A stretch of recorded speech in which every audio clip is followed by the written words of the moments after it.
This is Ground Media UG.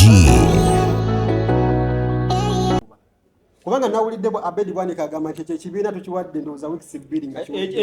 ate obuzibu bwa Abedi Bwanika buli bumu. Abedi Bwanika yakolako ekibiina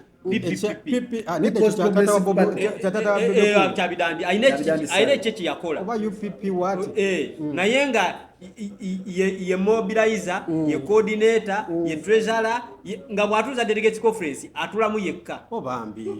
yalinamu n'omukyalo omulala yali wa DP neesimba kwa president neesimba kwa president n'afuna obululu bw'amanya bwe yafuna era y'omu ku baavayo ne bagamba akalulu kabadde ka mazima nnyo sikalabanga kano n'akwata n'omukulu mu ngalo ebyobufuzi byonna from day one abadde agwa bwadde yesimbawo amaze kugenda mu NUP ne bamuwa kaadi n'awangula ekifo kyalina kati talina moral authority kwogera ku NUP kubanga baava ewaabwe ne bajja eno mu kyama yaabwe bagume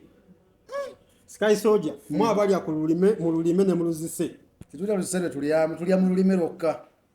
bagamba mwambala amakanzu ne mugenda mu State House ne mukima ssente mu abeeni UP bwe muvaayo emisana ne mwewaana era bannayi mu 7 agenda tetufunangayo omukisa gonna ne mugamba era bannange mu 7 agenda naye ng'ate mulya naye lwaki mubuzaabuza abantu political party kiba kibiina eky'ebyobufuzi ekibiina eky'ebyobufuzi ebyobufuzi ebiri mu ggwanga tikitegeeza wa political party nga yeridinga political party si ddiini ekisooka nti tunakukkiriza ng'oyo omwe yatutonda tebamugattako tebamukola kimulala political party erimu ba members ebeera ne ba followers tubayite ba members nga bonolaba nti eno TV erina ba followers kati be ba members eno mu political party si yanjawulo nnyo n'eddiini byawukana mu gundi entono ekibiina ky'ebyobufuzi n'enzikiriza y'obwa Katonda ekibiina ky'ebyobufuzi mulimu abantu abawakanya kubanga nabo baba bamanyi bammemba ng'oyo kubanga temulimu asikira munne ekyokubiri political party ebeerako ne leader agikulira ye president abeera mukulembeze wa bonna yatwala abalalu ab'omu Katanga yatwala ab'omu parliament abagezi yatwala ba intellectuals yatwala ba professors tegeeza agenda ku balancinga in the end of the day yetaaga numbers in the end of the day yetaaga abantu bangi ntegeeza nti party kyerina okukola kyonna erina kukola kintu kimu kwagazisa abantu kibiina buli ku makya kwagazisa abantu mulamwa gwabwe babagoberere bafune obuyinza bwe baagala kubanga tusafuna buyinza nga dolina namba z'abantu bawansi nga bagamba oyo tuli naye that's why presidential candidate wajja okwesimbawo bamusaba emikono egy'abantu egigenda mu mitwalo 3 n'ekitundu kudda waggulu kuba ze polling station ze tulina mu Uganda nti bagenda kusaba tuwakiri buli polling station tuweeyo omuntu omu akukkiririzaamu atugamba nti kacumbali yewaffe oba flex kati n'ensonga eyo leader nga Mathias Mpuuga leader nga Segona kati buno obukulembeze abantu bano babeera n'ebiti bina ngenda kuleetera ekyafaayo ngenda kuleetera ba revolutionalist ab'amaanyi ngenda kuleetera Makasigava yali mu Jamaica yatandika ebintu by'okulwanirira eddembe nkuleetere Martin Luther King JR nguleetere Malcolm X abantu aba basatu bonna baali banjawulo mu byobufuzi byabwe Malcolm X ahana Nelson Mandela ngenda kuza Nelson Mandela Malcolm X ye yali waliso ku liiso nzijjamu eriiso nange nkuggyemu eriiso kwata omuntu wange nange nkwata owuwo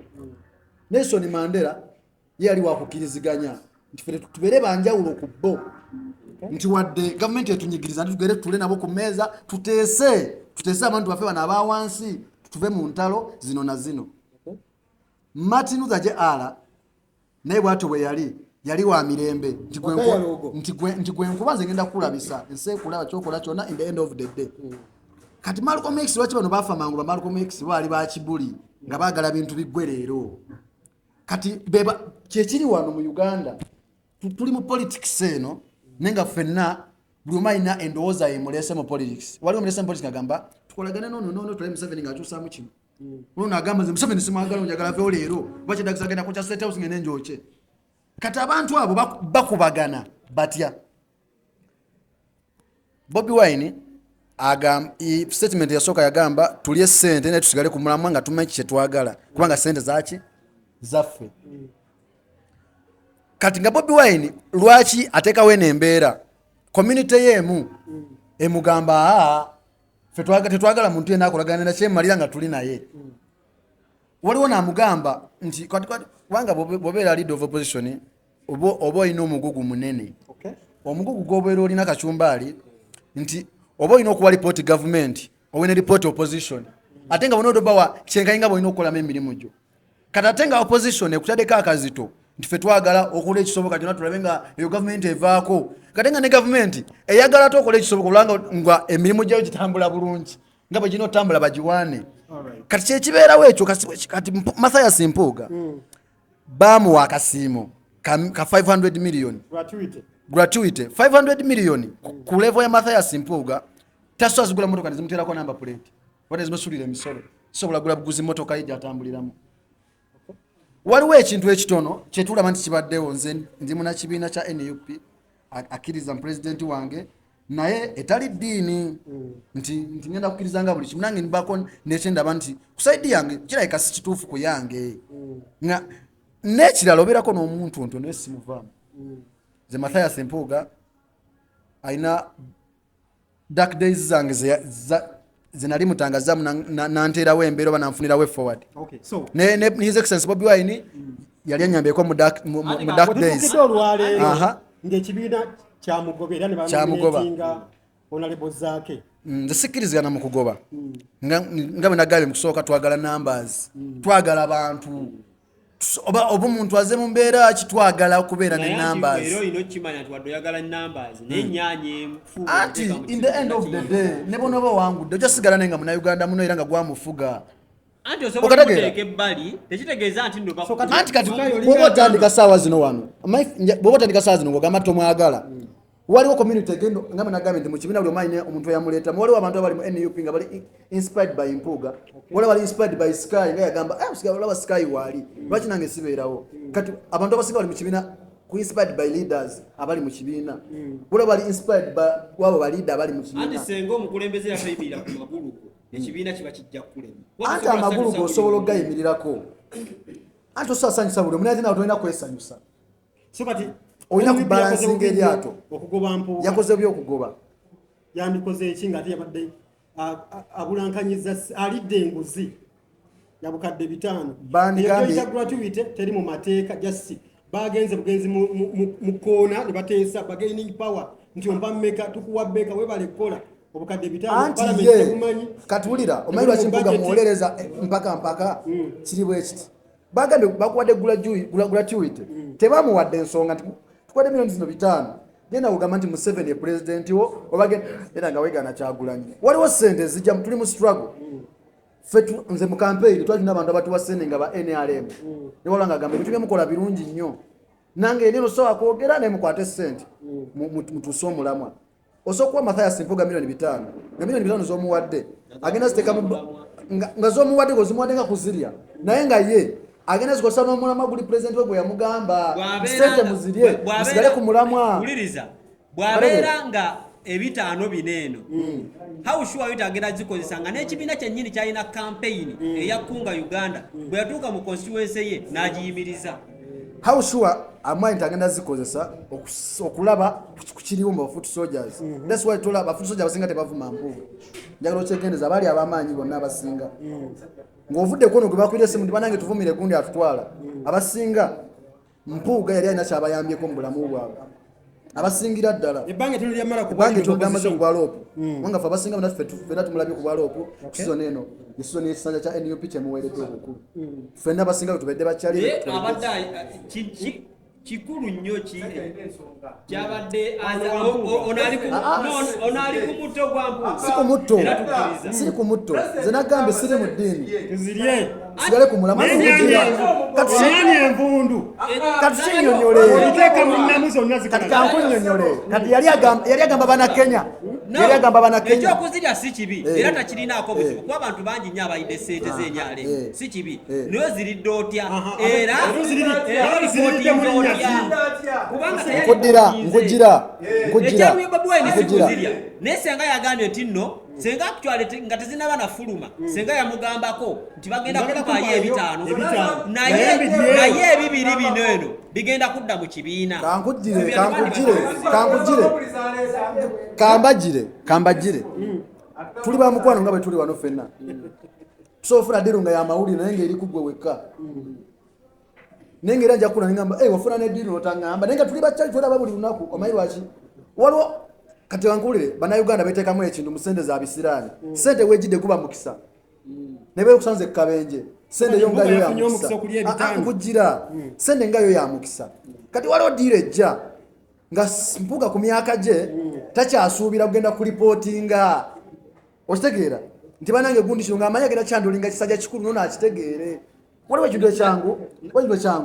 nga kyo tokyetaaga kugenda kugamba nti gundi banange gundi yampaddeyo kino naye kasoja kankubuza ekintu kimu omuntu omwesigisiza omwadde obuvunaanyizibwa nti vice president wo mu Uganda n'omuwa ekifo kyatafunangako mu byobufuzi bw'amaze naye manyi lwaki wakimuwa wuliriza mwabawa buvunaanyizibwa bwe balina kufuna nti kitya yali ayagala kunga bwogamba nti ono chairman kunga Masaka region yabemwerondera nti ono yagenda otukulira mu kunga yakola lipooti n'agiwa mukamaawe kuba bwebwenye mukamaawe kati kankudire yagikola bano be balonda nti be babeera abakunga mu Masaka region babalondera eno Kampala ku headquarter babalondera ku headquarter togenda kunenya ba headquarter naye bano be balonda balimba ba headquarter nti be batuufu okategeera naye nga abatuufu ababamanyi ate abalina obeera nabo ababeera nabo ku kyalo be balina olonda abatuufu Mpuuga n'agamba engeri bano gye batali balina background ezitali nnungi kati tugira tuyimiriza kunga nga bwe twesotinga okulaba tunateekamu abantu abali ku ndowooza zaffe entuufu Mpuuga ne bamulaba bubi bano bakozesa bapropagandist baabwe kulaba nti babajje ku mugaati ogw'okukolera Museveni bano benyininyini be bagobye ku kyakunga bano abaali bazze nga be bamobilizers mu Masaka tebaali bano abafu ab'omulama gwa struggle ensonga eno njagala tugikwate bwe tuti kubanga tunagamba nti ono yaleeta abakunga n'oli n'aleeta abakunga ekisookera ddala mu National Unity Platform mulimu Ssaabakunzi Chairman Nyanzi kati abantu abagende Masaka okukunga abantu Nyanzi yakola ki yabasindika mugende mukunge Masaka kati lwaki Mpuuga yavaayo n'agamba nti mulinga abalinyirira kibanga omuntu okujja mu makaago omanyi basi yakikola kyanga omuntu okujja Sky mu makaago nakolera bajeti biki okitegeera kati Mpuuga okuvaayo n'agamba nti n'ayimiriza abakunga yali mutuufu atya nti wadde Ssaabakunzi wa National Unity Platform Mwami Nyanzi kyosazeewo ye yali agambye nti yali Ssaabakunzi mobilization okusindika bali abantu e Masaka bakunga abantu yali ayisiza mu Mafia Mpuuga ki olugaayo oba ng'alinga tamuwadde kitiibwa so Mpuuga kyagamba nti abantu abalina okukunga wano mu Nnyendo Mukungwe balina kuba wano Masaka ngamba manyi okitegeera kitegeeza nti Nyanzi kye yali akoze okusindika abakunze e Masaka kwali kuyisa mu Mpuuga lugaayo nakumumanyira kubanga kujja maka olina kolera choice otanenyiza nnyo Nyanzi wa wano kati Nyanzi yaweebwa obuvunaanyizibwa obwo kubeera kunga Uganda yonna kibeera kunga Uganda yonna ofuna abawi b'amagezi n'oluusi abakulimba gwe bo balabanga abatuufu kubanga in the end of the day bagala abantu bakolagana nabo kati abantu ndowooza bajja mu maaso ge nga maze omwaniveiringa nga chairman wa Ssaabakunzi mala omwaniveiringa wagenda vaayo omuntu kuba alina kyayagala alina ekifo kyabala alina ddiru gyabala agenda kujaga nze mutuufu n'abantu ze balina kubanga ojja mukkiriza kubanga naawe essaawa eyo omobilizing wagala bantu naye kati bw'okikola mangu nga tosoose kwebuuza ku kyalo kyabeera naye osanga otomedde sometimes nga gwe muntu gwe wateekawo tisi yali omutuufu ate nga tetulina kupapa kiringa saa zino ze nva Kakumiro ewa Nabbanja ne bateekayo omuntu omulala Ssaabakunzi nga si Sky Soldier oba onjoze ate oli wa mu kibuga balina seka wa ndi wa mu kibuga ali ku ground kwega wakamala banga kinga toliyo nekyo nabaddeyo kosajjo sana kocha genzi dakika 3 nodda twagala abakunzi nga bakugula gyali asulayo omukunzi w'ogulandi wabeera wawana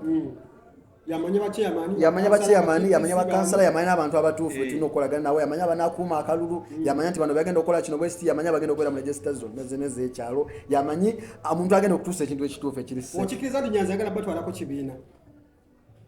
ekibiina ky'abannayuganda kyamayi naawe ekikyo bw'oba mwoli mu national unity platform kyamayi naawe kiba kikyo nedda waliwo abantu abali mu kanani niogamba kanani yaffe nga tonyinako molosoli anti nagambe nti ebyobufuzi birenga ddiini waliwo abanyinako okimanyi nti Nyanzi obuvunaanyizibwa bwe baamuwa obw'okubeera ssaabakunzi w'ekibiina agezaako kwezza kati kankugamba information entuufu okimanyi Nyanzi agenda amiitinga abakulembeze wano mu Kampala kubanga nawulidde bayala kwesimba ku bwa Lord Mayor era ajja Lord Mayor waffe okimanyi nti agenza amiitinga abagagga b'omu Kampala omanyi lwaki ng'abakunga nga Bobi Wine tamanyi omanyi lwaki akikoze omanyi lwaki akikoze Chairman Nyanzi ali kweri yava kweno nti tugenda kukozesa kibuli oba nti Museveni tuviire yadda kweri kyobola ye akola mulimu gwe balina kola kunga okola oti okunga oti ogenda tamu bagagga b'omu Kampala ng'okimanyi Bobi Wine takolagana nabo notandika obbasaba buyambi mubiri abiri mukaaga ogenda kujja kubakukozesa mu ngeri enja kasebeera nga temenya kibiina Bobi Wine ye president w'ekibiina olwokuba oli muganda we kaseeba nga temenya kibiina olaba nze ekibiina kitunze nze nzikiriza Mukama Katonda neze sitani simuyinako buzibu talina kyali yankoze sitani talina kyali yankoze sina bujulizi bwe mpanti sitani yankola kino nenze nzikiriza Mukama Katonda ne sitani simuyinako buzibu kati bwe nkujira wawano Chairman Nyanzi president we Bobi Wine naye ali mu political party baita NUP Chairman Nyanzi Chairman Nyanzi wamanya nti president we Bobi Wine ayina okumanya nti nganze Nyanzi profile yange n'ekitiibwa kyange mbikoze ntya kitegeeza ayina okumanya nti bwe nkolagana ne omugagga gundi nja kuba simugambe nti banange jangu eno tuleetera obutwa oba okole kino nja kuba nga mugasse ku gaali kubanga ati for example kitegeeza sana ogende wa Museveni